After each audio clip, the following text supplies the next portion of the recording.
How you guys doing? Good? Yes!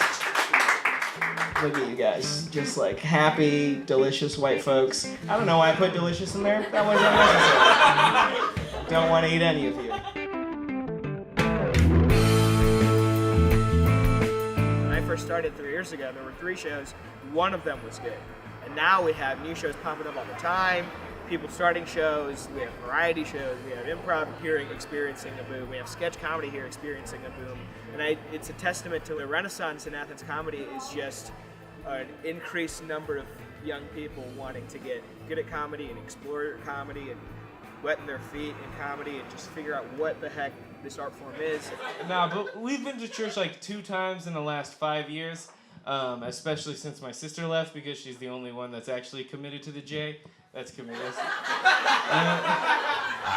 My experience in the Athens comedy scene has been pretty much nothing but positive.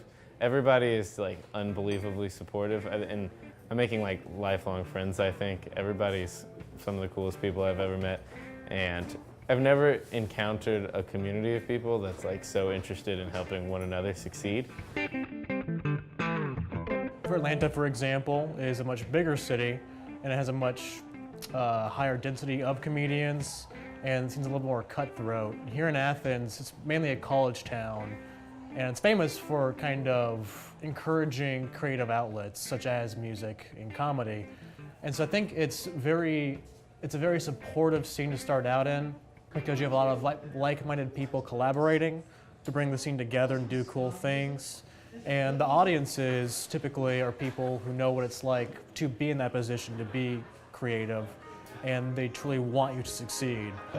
Winter, spring, summer, fall. Maybe it's a little bit scarier if there is a point to it all. I'm not being weird, dude. I'm just rhyming. I don't do it all the time, but sometimes you can maybe do like 3 shows a night if you want to in Atlanta. But there's always drawbacks to that.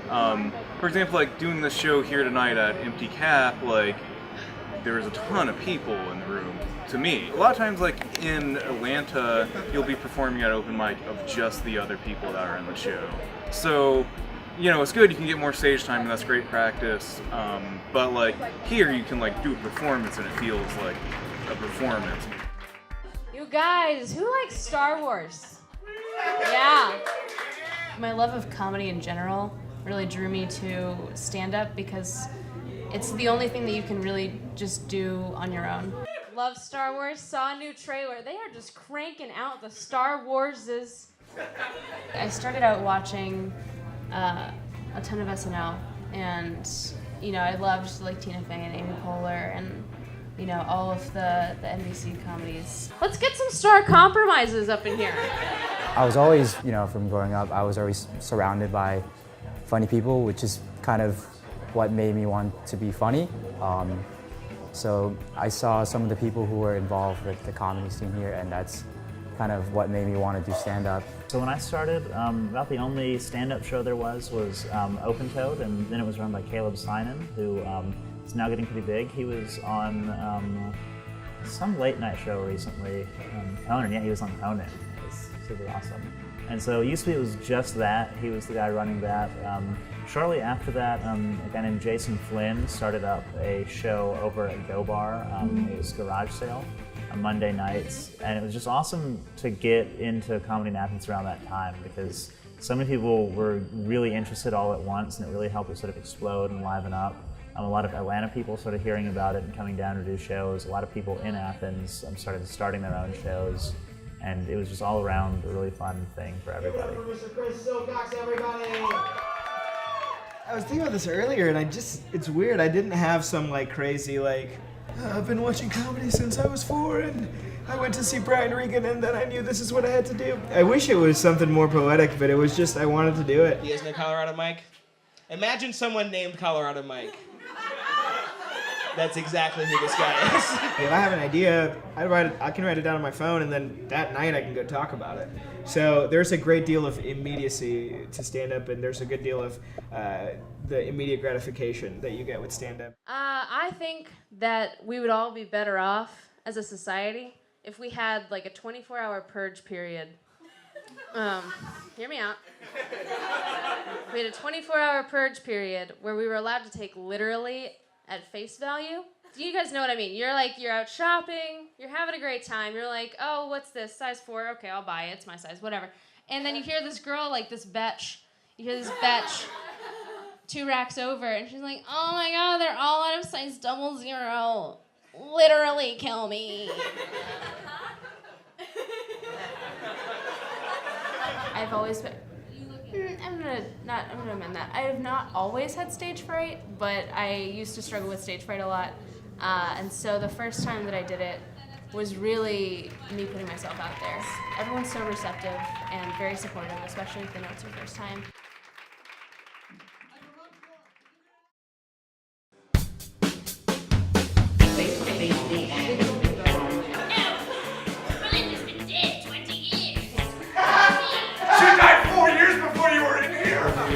Going from stand-up to improv is very beneficial because that's what I had to do, and I think that gives you have zero performance anxiety, because if you do stand-up, you know that you can create a narrative and be on stage and make something worthwhile watching and make something that everyone in the audience is captivated by. So if you can do that by yourself, going and doing it with other talented people is way more, is super fun, you know?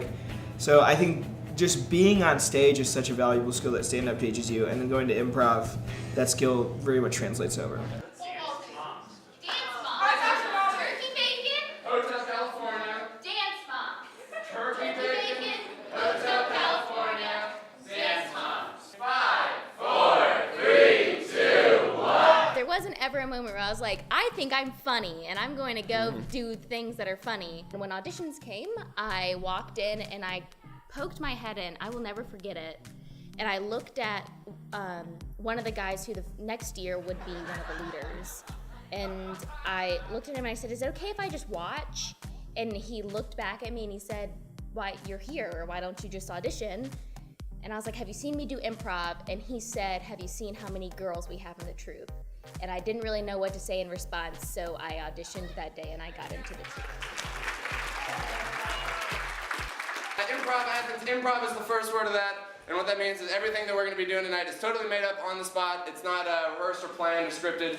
And the way that we go about proving that is we're going to come to you guys, the audience, for suggestions throughout the show, and those suggestions are then going to inspire the scenes. I had a different story. Much different. I started doing improv my freshman year of high school. In my junior year of high school, I went for summer camp to a Second City training camp thing. And I took some classes in sketch writing and improv, and then in that same year I took a trip to New York and got to go do a bunch of really cool things up in New York. And I got to meet a lot of people that were being professional comedians, and I got to talk to them. And when I came back from that, it kind of dawned on me, I was like, oh, this is like a job people can have. No, that's not a thing. You tell me. You don't just look like wow. I personally use a lot of my improv experience to help me write, and that kind of feeds itself too. So if you spend a lot of time writing, you have more of a grasp on what makes a good narrative, and improv is all about storytelling. And so I use my experience in writing comedy on stage to kind of feed my improvisation, and then I use it the other way around, where something will happen in practice that day that will spark something, and then I'll write about it. 5, 4, 3, 2, 1. When I got to college, I didn't really have an outlet for theater at all, and they had told me that Improv Athens existed. The first time I actually didn't make it, and so then I kept working on it, and I tried out again, and then I got in, and being surrounded by all of these comedians just encouraged me even more to pursue comedy. I didn't realize that the towel was made out of goo. Everybody's so good. That's the first thing I noticed is everybody's really passionate. But then I realized also, the more I talked to the people who are involved with it, that everybody's doing it for the love of it, and everybody's super welcoming, super nice. You can ask them for advice on anything and they'll be there for you.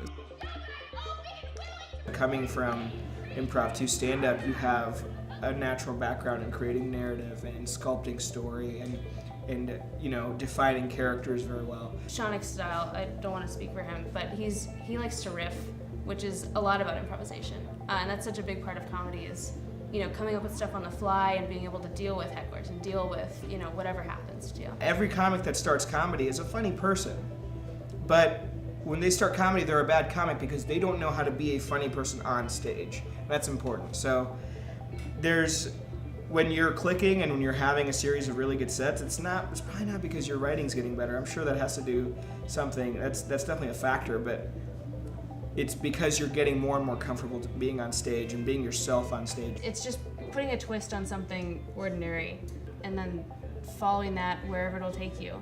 And you usually have to put it up on stage a few times before you get something good, like anything good at all. It's frustrating sometimes because you'll hit slumps and you'll have shows, like show after show, where you won't feel that rush of like, oh, I killed, or you won't even feel upset because you will failed. It's just, kind of middle of the road. And so for me, it's just hard keeping your head up after, feeling kind of rejected.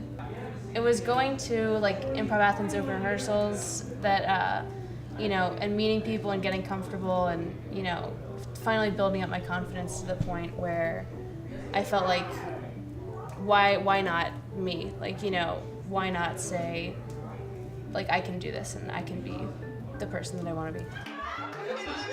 If you're afraid you'll never be as strong as your dad is. Yeah, what's in the house? Even the technology in this room is feeling me. There's no greater feeling than doing well on stage and just being on there. It sounds cliche, but like if people ask you to like kind of picture like where you're most comfortable or where you're most happy, is usually on stage for me. I don't know, it's different. There's just nothing else like stand-up.